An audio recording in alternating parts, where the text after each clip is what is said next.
who Julian Doan is constantly evolving, constantly changing.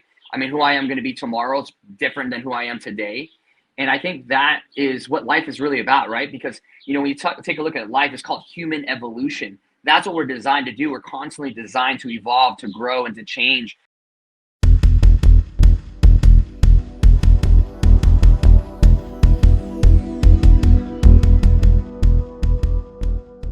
Welcome back to the Cyberspace Podcast. This is episode number 3.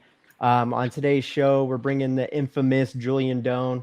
I'm super excited that he's on the podcast. If you guys don't know who Julian Doan is, he is actually the person who talks about transformative thinking, and we use that as utility for Cybonix. So you guys are going to be able to really put a face to the name now and really begin to understand who Julian Doan is and the things that he's done within his space. Julian Doan is one of those guys who has really overcome his own trials and tribulations in life and, really went against the grain and paved his own path and has decided just to, take over his own life and help other people learn to take care of their lives as well. So I'm super excited for this episode. And on today's episode, I actually have Coach Carver with me. So, him being the co-host, love having Coach Carver on here. Super awesome perspective and anything that he brings to the table. But Julian, Coach, thank you for being on the show. What are you guys up to today? Hey, thank you for having us. Appreciate that, brother. Appreciate that. I just got to say, I am definitely excited about this episode here. We got the infamous Julian Doan on with us, guys. I just have to say, absolutely love this man. One of the most humble individuals I've ever met. Just truly amazing. Just loves putting his time and energy out there to just really changing the world and changing the way that people look at things. And I know this man has helped me a lot within my own life and, just overall mindset and just really even starting my path of my weight loss. I'm down 40 pounds thanks to this man helping call me on my shit. So overall, Julian's he's one of those individuals that can truly get you out of your own way, get you out of your head and allow you to really just own your story and just get to it, just cut the bullshit and go after your life and tackle it. So I'm truly honored to have him here. Great man, great individual. And Julian, brother, what's going on, man? You're here with us on Cyberspace, bro. Yeah, it's definitely an honor and privilege to be here with two amazing individuals that I have a lot of respect for. Today has been kind of a crazy day, a reminder of transformation, actually. You know what I mean? Couple things. One, you're going to realize I have ADD and I have autism. So my brain works a little bit differently. You guys keep saying infamous. I'm like, infamous means famous for something negative. I wonder what that is, right? But it's been a crazy day, from where I've been to where I am today. And it's just a reminder of how powerful it is that when you change the way you look at things, things change. We already know that. We hear that all the time. But more importantly, when you change the way you look at yourself, everything changes. Today I just got done shooting at a studio in Irvine called Exponential. They're one of the largest fitness streaming platforms. And we're working on a special project with a small brand that some of you guys probably heard of called Lululemon. And so today I became an official Lululemon athlete. Dude, and amazing. shot a bunch of, boxing, exercise videos for this brand new mirror that they're coming out with next month. It's like this giant mirror you have in your house, and literally you could, you're leading people through a 30-minute, 20-minute boxing hit workout. Damn. And it's just it's a trip. I mean, in high school, I was a kid that was bullied, picked on. Like, if there was me and a handicapped person, you would pick the handicapped person over me to play on the sports team. I mean, my ex used to make fun of me because I never heard of Lululemon, couldn't afford Lululemon because that's what she wanted. And now that she has the mirror in her house, she's going to see me in her house. So it's kind of interesting. Man, that's crazy. So I know because you live in Las Vegas, correct? Yep. Currently, I'm in LA right now, but from Las Vegas. Yeah. So I know if I ever fly into Las Vegas to go to your house, to your closet to pick out my next outfit, because I am a Lululemon fanatic. And I feel 100% certain, to say that, because if you guys have not worn Lululemon, you're truly missing out. It's some of the most comfortable, clothing that you could wear. I know for me, I live in Lululemon shorts. I thought it was the craziest thing whenever I first heard of the brand too. And I was just like, nah, I can't do that. That's women's apparel. I'm not going to do that.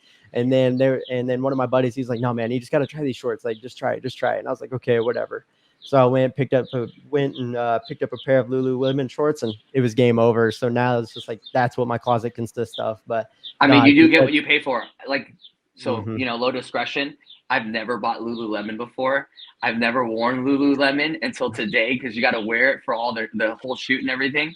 And I have to say, like, it's probably, as far as athleisure wear, the most comfortable athleisure wear you can buy. I mean, the fabric's good. It's quick drying. And then, it feels like, Ned Flanders, it feels like we're wearing nothing at all. Nothing at all. Oh man, that's awesome. No, congrats on that. I know you do some awesome work just on your day-to-day operations over there in Las Vegas, running up the Rumble stuff. I know I'm always watching your content, your stories on Instagram. I'm like, man, this dude is having some fun. And that's really what life is about, is just having fun, doing the thing that you enjoy, and really just kind of transferring or transitioning into that. I want the audience to know who Julian Doan is. Where did you come from? What are some of those trials and tribulations that you had that you really just innovated on and really became the Julian Doan that you are today? I mean, who Julian Doan is constantly evolving, constantly changing. I mean, who I am going to be tomorrow is different than who I am today. And I think that is what life is really about, right? Because, when you take a look at life, it's called human evolution. That's what we're designed to do. We're constantly designed to evolve, to grow, and to change. And, one of my heroes, Muhammad Ali, I mean, he's a fighter. Most fighters are great philosophers too, which most people don't know. But he says any man at 50 years old that was the same at 25 years old wasted 25 years of their life. And my story has been kind of crazy.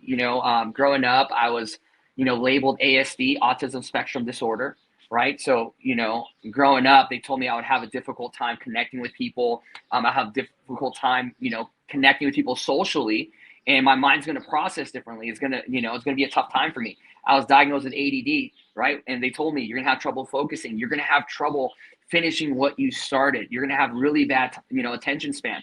They also told me I have high functioning anxiety. It's going to be hard for me to process certain emotions and, certain environments. And, that's the crazy thing about labels, right? When you grow up, you get labeled something, it becomes your identity. And I adopted those ideas. I adopted those labels. And what's crazy about life is most of the self-limiting beliefs that we all have were never our own. It came from somebody else. We bought into it and it became our reality. And so most of my life, it was a struggle, it was a challenge. And then I was introduced to an industry called network marketing. My first mentor on stage, he said that you can have whatever it is that you want, right? The first thing he said, your mind's like a parachute, only works if it's open. And number two, he says you can have everything you want, just not the way you are. If you want more, you got to become more. And that was the first time that really opened my eyes to personal growth, personal development. Because most of our lives, they just say, hey, you are who you are. It is what it is. And it really opened my eyes and started my personal development journey. But I think for most people, when they first get involved in personal growth, it's always, what do I need to do to have the things that I want? And there's a huge breakdown in that. And finally, when, they broke it down, it's like, hey, if you want something, you got to ask yourself, well, who do I need to be to have those things? Then it could change, right? And so that's kind of how my whole life changed. I asked myself, who do I need to be? And what's crazy is these labels, these disabilities, I realize, actually come with special abilities. Like, for example, ASD, when they said, hey, you're going to have trouble connecting with people, you're going to have trouble socializing, I adopted that. But then I read books, I met mentors that had the same thing I had. I mean, Elon Musk has the same thing. And, because my brain is wired differently, I'm able to retain information and process information from a logical standpoint versus an emotional standpoint. And because that, it's allowed me to be able to access information and execute in a way that most people can't. So the disability became a special ability. Now with ADD, what's crazy is, like, I used to beat myself up about it. There's a great book called The Da Vinci Method, and it talks about how the greatest people in life, the people that are revolutionaries, right? Industry leaders, they all have that because ADD has a special ability that comes with it called hyper focus, right? Anybody that has ADD knows exactly what I'm talking about. It's not like we're lazy. It's not like we're unmotivated. It's just that we get encompassed by the things that we're interested in. And when we do, we're able to focus harder than anybody else. And high function anxiety just allowed me, when I was able to harness that, allowed me to recognize that, hey, these emotions are not bad. Anger, sadness, depression, anxiety, all it is a value system to let you know whether something's working or not. And so when I realized that, everything changed. I became successful in network marketing. I became successful in transformation. And, I'm a big firm believer that the things that we go through to help people grow through. And so that's kind of like my whole spiel now. You know what I mean? It's just creating that blueprint to support people to have whatever it is they want, right? To move, touch, and inspire, to leave people feeling better, doing better, but more importantly, being better. See, that's what I love, Julian. Like, that's what I really love about you is, and one of the things that you've even helped me with, like I used to look at a lot of that as well. And that's one of the things that you said, you change the way you look at things, the things you look at start to change. At the end of the day, we're the thoughts between our 2 ears. You tell yourself, you have a disability, you're just going to be focusing on that disability. But you're one of the people that like really even just kind of like helped me realize, like, even with myself, you're like, I don't know if you should, like, I would have never known you had a traumatic brain injury, like the way I like focus, like taking that PTSD, all that high, anxiety and putting it into, just work and stuff like that. And then having a traumatic brain injury, like I used to look at it like, oh, like, I have to do so much more to learn something, or it's harder to retain stuff and this, that, the other. But the thing is like, I realized because of the way I have to go through and learn, I'm able to essentially break stuff down to the simplest form to where I can understand it. And that helps make me a better educator. So my disability became a super ability. And like you said, it's about being able to take that and paint it forward. We go through something so we can help people really grow through something. And that's one of the things that I really like is, hearing those quotes early on. I've been in the, marketing game as well, like ran up multiple companies, built very large organizations. One of the things that I learned early on is you help enough people get what they want, you'll get what you want by default. In this world, you don't need to be selfish. You just focus on putting that positive energy out there. You help people, like karma's a real thing, like shit'll come full circle. So and if you think about most people, they're so focused on fitting in, right? And when you're focused on fitting in, you're focused on looking good, being perfect, and you don't really allow your authenticity to show. And what's crazy is when you realize that nobody's perfect and you can harness your truth, whatever that is for you, and you own it, you're going to attract the right people. And more importantly, you're going to be able to accomplish the things that you want to set out to do. Yeah. Amazing. I do want to unpack two things that you talked about that were very important in there. And it was one of the things Carver also talked about is really turning a weakness into a strength. Whenever you're sitting there talking about it, this is just something that I've begun to like learn and understand about myself is my speaking ability. To me, I never saw myself as, a good speaker or was able to come up here and host a podcast or co-host a Twitter space with Carver in front of 200 people. To me, that was a little nerve-wracking, and then that next week we had it was like 70 to 80 people, same thing. And the one thing that I really was able to take a look at, and the one thing that, I guess you could say that I've really worked on over the last, 2 or 3 years was actually my ability to speak in front of the camera, which then made me just a better speaker and more articulate with the way that I thought about things, and just to be better in life, I should say, has actually became a strength to me now. And so that's just something that you had talked about that I just finally started to understand is that this weakness, or what I saw was a weakness, was just a true strength that just needed to be nurtured a little bit. It's not something that I necessarily had to try or put myself out there. It was just something that I had to just, get the reps in, get all of that stuff going and really just begin to work on it.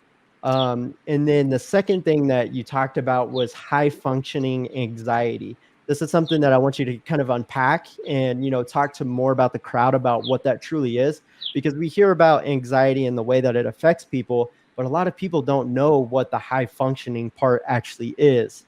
So if you want to unpack that for us, that'd be awesome. So high functioning anxiety pretty much is a fancy word for saying you have anxiety all the time, you overthink, you overprocess, but you're able to mask it in such a way that most people won't even notice, and it doesn't necessarily get in the way of everyday life, but you have it, right? Low functioning anxiety is like it totally paralyzes you and you can't really do anything, right? So high functioning anxiety, it's always there. Now that is also a gift because it allows you to be more present, right? Because the moment you recognize that, hey, your thoughts are going this way, you're overanalyzing, it allows you to strategize in ways that most people don't really think about. So, I have anxiety all the time. I overthink, you know what I mean? I always think about multiple scenarios. And when you learn how to channel that, though, it allows you, when you're level-headed, to choose the best route to produce the most efficient results. It's such a real thing too. Like, honestly, like I sat there in my head for the longest time, like struggling with PTSD, and it's like I just sat there and like I would just like haunt myself, and when I got like I realized like if I can just readjust my energy and focus on, trading, marketing, building, whatever I can do to keep my mind busy, have the conversations flowing, everything else, I don't have time to sit there and think about, all the horrible things I've seen and been through and shit. And it's like, it's one of those things. It's like, I deal with it every day. I have a hard time sleeping, all this shit. But from the second I'm awake, like I get to control what I'm thinking about and I can just focus on other stuff. That's why I try to stay as busy as I can, Mm-hmm. And it's a thing, dude. Like you can use it as a power. Like, yeah. It's either you sit there on the couch and you think about all the horrible things that happened to you in life, or you fucking get up and you get some shit done. Exactly. Like, some people think anger is bad. Some people think sadness is bad. Depression is bad. Again, I don't know who's really to blame. You know what I mean? Maybe it's the pharmacology, industry and stuff like that that wants to, medicate you and sell pills and all this stuff. But emotions are valuable. It lets you know if you have experienced good emotions, it lets you know, hey, things are working out. If it's negative emotions, lets you know, hey, your value system, something's not working, something's not in alignment with what you want. The key then is to use those emotions as fuel and channel it in a relevant focus. Because that anger, guess what? You can use it to build something, or you can use it to destroy something, right? You have that power to channel that direction. So, yeah, no, I completely agree with that. And really, the one way that I handle that is one thing that you actually talked about it, and it was the saying, "It is what it is." It is what it is. My wife hates that I say that, and she also hates that I have like a decorated poster right here sitting next to my monitor that says "It is what it is."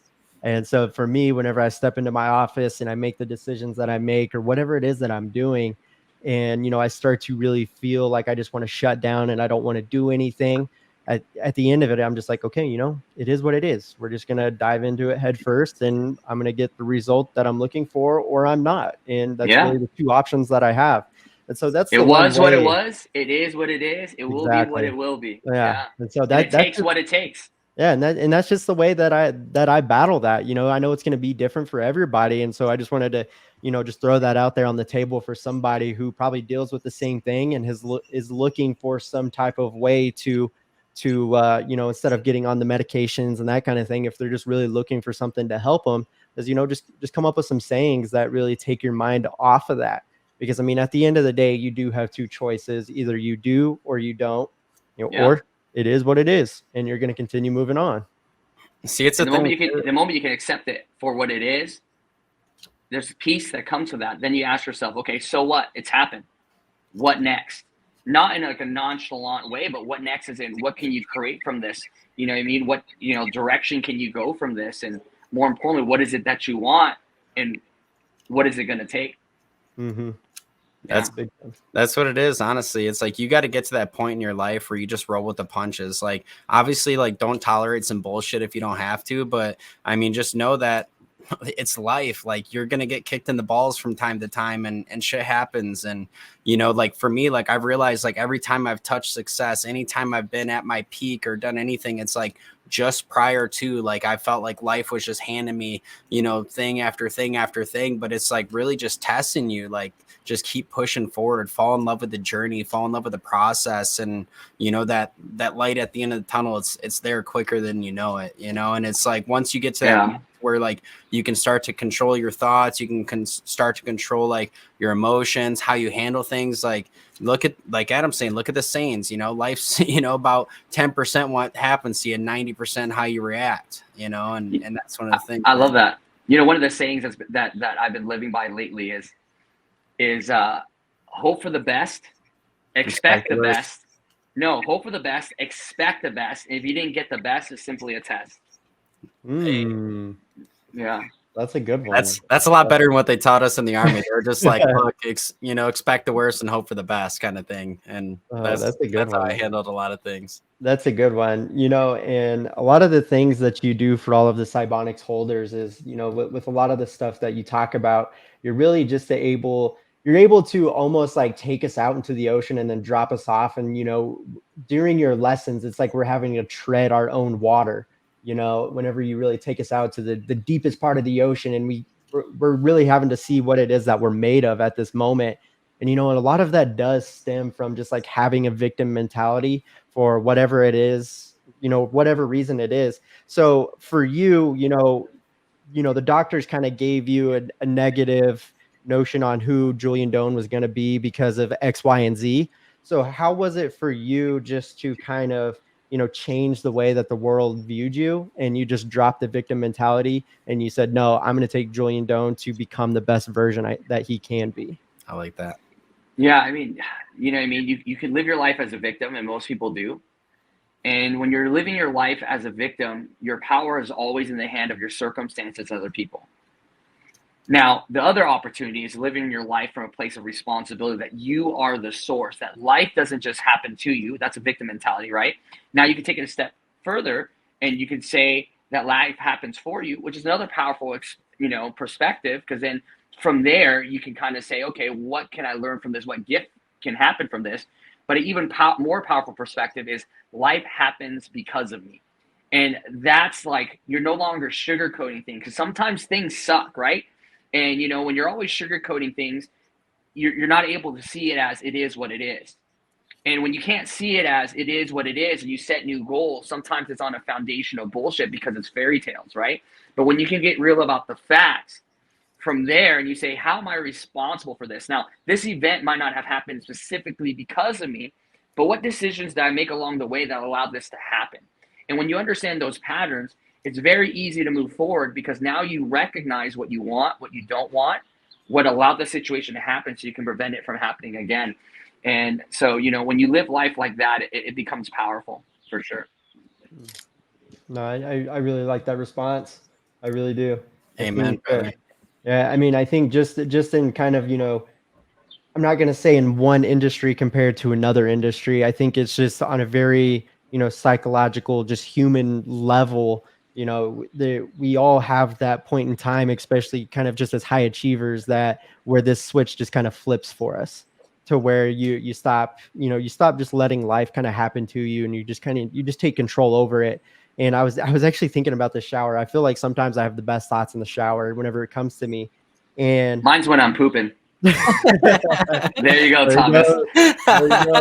There you go. And so it was this thought. Oh man, what was it? You threw me off at that now. I'm so sorry. No, you're good. And so it was this thought, we grow up with our parents telling us like the world is yours, and so now think about that. A lot of us think, whenever our parents say the world is yours, like, oh no, it'll never be us, because, they're talking about, we're going to be able to get this, this, and this, and this, and this, and this, and this. But honestly, if you really think about that question, think about that more of a internal question versus an external question. The world is yours. You get to choose what you do with that world. The world is not the cars that you drive, the house you live in, the apartment that you rent. The world that is yours is your heart. It's your brain. It's everything that makes your body move, that allows you to make the decisions that you want to make. I know it's a very deep thought for a shower, but I was thinking about this the other day, and I was like, that would be a good podcast question to ask him. So for all the women listening right now that are listening to this, like, why do men spend so much time in the shower? What are they possibly doing? That's exactly what they're doing. They're just standing there, the water is hitting them, and they're contemplating their whole entire life for nothing else. Mm-hmm. I mean, you're not wrong. Yeah, that's pretty much what it is. So I want to jump into something, Julian. So, I mean, you're a full-time, certified transformational trainer. I know you've worked with us here at Cybonix, and you've been making a major impact here. I want to jump into two things. First of all, if you had to really, break it down, what is it that you're doing here with Cybonix, with truth, transformative thinking? What does this really look like? What is it you're offering here? And then I want to go into another part as well. Well, the thing about traditional personal development that I think that if people aren't ready, it pushes people away, is they think that it's about telling you what to think. It's about telling you what to do. And what transformation does is, again, it's truth, right? Transformative thinking. Now, why did I choose the name truth?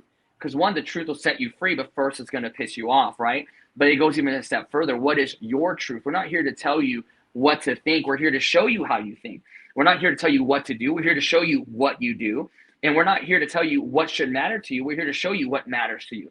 Then getting you to ask yourself, how's that working out for you? Holding a mirror up to your face so you can look at it, so you can't run away, you can't avoid, so you can finally make a decision, right? And so what happens is, again, we hear that phrase all the time: we change the way you look at things, the things you look at change. So essentially what truth does is it offers you a new perspective. And when you have a new perspective, it unlocks potential that wasn't there before. And then through your actions, you turn that potential into production, that production into profits, right? When I say profits, I mean gains, whether that's in your relationships, whether that's your physical body, whether that's in your spirituality. When I say spirituality, I don't necessarily mean religion, right? Some people get closer to God, whoever God is for them. They get closer to their higher self, their voice, who they are, so they can make decisions based on their intuition. And then, lastly, obviously profits in their business, which is, their lifestyle and their income. And that all comes from a shift in perspective. And most of us are limited because we can't see what's possible. And when you offer that to people, everything changes. And, Adam said something really great, about it seems like taking people out into the ocean and, XYZ. And the reason why so many people relate to transformation is because we start to realize that a lot of things we experience in our life, and again, we all experience different levels of trauma, but I believe whether you drown in a 7-foot pool or you drown in the ocean, it's not a competition. Drowning is drowning, right? We all experience different levels of trauma. But one thing that we'll notice is that the things that we experience, we feel like we're a lonely island. We feel like we're the only one that goes through it. But when you go through the transformation process, number one, you realize pain shared is pain divided, number one. And number two, we start to realize that it's not really an us thing. It's a human condition thing, that we can all relate to what it means to be human. We can all relate to what it means to have to go through the stress of having to provide, of having to be accepted and all these different things. And once we understand that we're all in this together, everything changes. When we realize that our pain and suffering are not necessarily unique to our own, and we accept that, all of a sudden life's not fair mentality goes out the window. And then all of a sudden it shifts to how can we support people? How can we support each other? And I think that's what's very, very powerful, especially, with the Cybonix community, especially. I think it's huge because, NFT is a new space. It's a huge space, but to provide that kind of utility to people, I think it's huge because it's life changing, right? We're not just selling a nice picture. It's not like just art, right? With subjective value, and people are buying it with the hope of reselling at a higher value like they do with traditional art. Like, we're providing real utility that at the end of the day, not only do they have something that looks badass and cool, but it's life changing. And here's what's cool. Personal development is a gift, not just for you, but your personal development is a gift for other people. Because, people say, oh, I can't love other people, so I love myself. That's not true. Many of us love other people more than we love ourselves.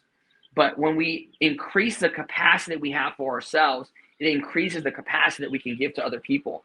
And, that's what we need more of. We don't need more rich people. We don't need people with nicer cars, nicer watches, right? We need kinder people, right? That's what the world needs today. We need people to have patience and understanding. In order for them to have more of that, they have to have it for themselves. Bro, I love that. And that's one of the things, man, is like having you here within Cybonix. Like when I really got, talking to Kevin and got talking to the rest of the team, and they're like, look, like you got full reins, build whatever utility you want, like whatever you want to bring to this ecosystem. I was like, I got the very best thing. I got my boy Julian, and that's one of the things. Like, I remember you and I were having a conversation. You're talking about wanting to transition more into that transformative thinking, that real transformational journey. Want to be able to be a part of people's journeys and their impact. So kind of break that down for me, bro. Like what impact is it that you're really looking to make on this earth with what you're doing through transformative thinking, and what you're just really doing through just continuing to strive to become better each and every single day, providing people value, whether you're teaching them through transformational thinking or Rumble, or now, going through into Mirror. Like, you have all this different stuff, coming into play. What impact is it you're looking to leave on this earth? What's the Julian Doan legacy going to look like? I mean, so obviously you have your noble reasons, right? And then you have your non-noble reasons. I guess, full transparency, they say you got to heal your wounds, otherwise you're going to bleed on the people that didn't cut you. And because of my insecurities, because of the traumas I've experienced, because of my lack of belief and love for myself, full discrepancy, I have unintentionally been toxic for a lot of people as well. sometimes we're the toxic person, right? And, in every relationship, we have toxic habits and different things. And, I've unintentionally hurt a lot of people. And, I guess part of it is my, number one, my retribution, right? It's my penance, right? To go out there, like I can't go back and change the past, but you know what? I can advocate for things in the future to not let it happen again. So to prevent people from experiencing the same pain that I have, the same loneliness that I've had. So that's one motivation. I think another motivation as well, the noble reason, is that I've experienced, what people would call success in different areas. And my life has been kind of very unusual in terms of the things I've accomplished and places I've been to. And because of that, I look at people, and one of the things that upsets me the most is when I see people's self-limiting beliefs, in which we all have. And, people look at me now for my public, successes, but they haven't seen my private sacrifices. And when I see people, I'm like, man, I genuinely, like, they have no idea where I started from. And when I see people, it's just like, you're way better off than I was when I first got started in anything. If I can do it, you can absolutely do it. So that's another driving point, right? For me, and that's another motivation, because I genuinely believe that people can do it because of where I come from and what I've been able to experience, what I've been able to achieve. And then the other motivation I have, which might sound kind of corny, right? There's only two people I want to make proud. And one is my 8-year-old self, right? The kid that went through everything. And I want to live my life in such a way that if that kid could meet me, they would be so excited, so ecstatic of the person that he would become. And last but not least, right? If it's my 8-year-old self I want to make proud, I also want to make my 80-year-old self proud. I want to live a type of life now that my future self would be proud of, looking back saying, man, we did good work, right? And so that's kind of my motivation on a spiritual level, right? This hits on so many different levels, right? We have different spiritual beliefs and stuff. I believe there's a heaven. I believe that, there's an afterlife. And it's better to believe that, die, and realize it's not true, to not believe that, die, and it was, right? It's kind of my mentality. But when it comes to religion, I don't believe that, just because you believe, you get a ticket into the kingdom. I believe God is fair, right? And I believe that at the end of the day, your good deeds and your bad deeds are going to be weighed. And if your good deeds outweigh your bad deeds, you're going to get in. And so for me, I want to make sure that when I die, I live my life in such a way that my good deeds outweigh my bad deeds, right? And I also believe, and again, this is whether, I don't know if it's true or not, but this is just my driving force, is that I also believe that when you teach someone something good and they act on it, not only do they get the reward for that deed, but you also get that reward. But on the opposite end, if you teach somebody something bad and they do a bad deed, not only does that count for them, but it also counts for me. So that's just kind of my motivation, how I kind of been operating and moving through life. And, it's been what's supporting me in making the best decisions. Because when you have a future that you're building towards, you make decisions based on that versus where you are right now. So I know that was a very simple question, but, just throwing that all out there. Hey, great answer, brother. I love it, man. And, that's a really powerful mindset. And I hope that, people can take something like that and, just really be able to understand what you said. And like Adam said, if you didn't catch all that, hit that rewind button, go back, listen to that, that there's so much alpha that was just dropped within there. And, one of the things you're mentioning, just really impressing upon your 8-year-old self just kind of made me think of the Adam Project, that movie, when he goes in, he's like, yo, like when did you get the guns, like girls and stuff, like knowing you and knowing your story, like, bro, it just immediately made me think of that, because like it's night and day difference, bro. Yeah, for sure. The Adam Project was a dope movie. I just thought about that too. Yeah, it's totally like that. Like, so when did the muscles happen? Yeah. Oh, dude, I love you, bro. I love you too. There. Adam's like, what's going on? Welcome to that movie is hilarious. And that was probably like the funniest part of the movie right there. And like, I'm about to like start crying just thinking about that, because that part's hilarious. No, but Julian, I really appreciate all the value that you brought to the table. And, as we talked about at the very beginning of this podcast, like Julian Doan, if you guys don't know him, you need to reach out to him. Maybe not reach out to him, but you guys need to, just follow him on social media. I know he has his personal, and then he has the Truth Official Instagram as well, that he's always dropping alpha, little golden nuggets just to kind of keep you going throughout the day. And, if you just want good energy, a good vibe, you got to follow this guy. There's no ifs, ands, or buts about it. This guy will, truly, like I said, this guy is going to have you asking yourself the crucial questions that you wouldn't be asking if it wasn't for the way that he taught things. Because the way he presents information, like I said, it's just like he drags you out to those deep waters, and it's just like, oh, okay, I'm putting on my life jacket, and he's just like, nope, and then just yoinks you into the water, and then you're out there, and I think that's one of the greatest assets that you bring to the table. So I definitely appreciate you being here. Appreciate you guys are too kind. I appreciate the kind words. Yeah, and you definitely help people own their shit and own their story. And that's one of the things, just by simply being a Cybonix holder, you have access to this man once a week. Like that's so powerful in itself, and everything that he's got going on here, and we truly appreciate you, brother, and everything you're doing. I know we've seen a lot of amazing feedback within the community. I know I've been a part of several chats where they said, man, Julian really gets you thinking about life. And just like Adam said, you go out to those waters and, you're out there, you're alone, you're listening, and you're just like, damn, like, he's talking to me like right now. Yeah. Like, there may be a bunch of people on this call right now, but he's literally talking to me and what's going on with my life. And every time, bro, like, even though like I'm always soaking up personal development, I feel like every time I get on your calls, man, it's just completely needed. And I'm like there in that moment, just so proud to be able to just be there listening to you, bro. And I really love the way that you articulate things. I appreciate it. And at the end of the day, surround yourself with people that mention your names in rooms you haven't even been yet. And, Coach Carver, Thomas is one of those people. You know what I mean? Who you surround yourself makes a huge difference. And sometimes we need to be around people that share a common future, not just a common past. So, yeah, love you, brother. Definitely love it, guys. If you guys got any alpha, you guys have to reach out to us on social media. Jump in our Cybonix Discord channel and let us know what piece of information really stuck out to you in this episode. But if you guys are listening on Apple Podcasts, Spotify, YouTube, make sure you guys smash that subscribe button, turn on those ring bell notifications. That way you're getting notified whenever new episodes go live. But until next time, guys, this is the Cyberspace Podcast, and we will see you guys sometime soon.